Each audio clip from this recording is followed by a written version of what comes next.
Capital murder suspect from the Daphne quadruple murders made an appearance in court today. Jared Smith Bracey accused of shooting his grandparents, his older brother, and a family friend, and also beating them with a pickaxe. Baldwin County reporter Hal Sherrick was in the courtroom for the suspect's bond hearing.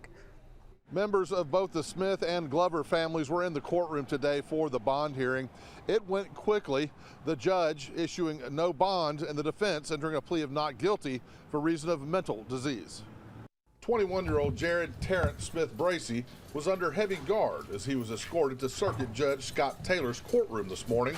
As he was being brought in, family members of the victims were entering the courtroom from the front. Smith was appointed the attorney team of Angela Walker and Thomas Pilcher. They told Judge Taylor they'd had very little time to speak with Smith and deferred to his judgment for bond. So I really don't have a whole lot to say right now as far as the statement goes. Only thing I can tell you is that we're going to dig into it and try to figure out what happened, just like you guys are trying to figure out what happened, and then we're going to go from there.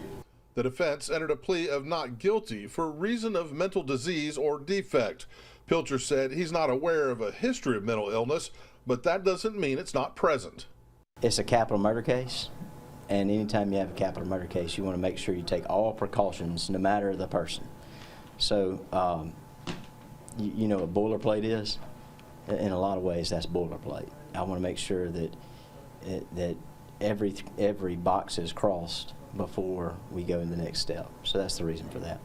It's been a very emotional time for the families who've lost so much. The defendant's mother and aunt were in the courtroom today, along with family members of Sheila Glover, who was also killed. None wanted to talk about the tragedy.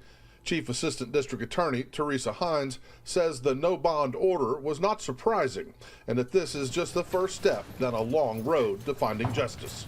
The workload's just beginning. I mean, we're looking at 2 to 3 years down the road before this thing would go to trial, if it goes to trial, or some kind of finality.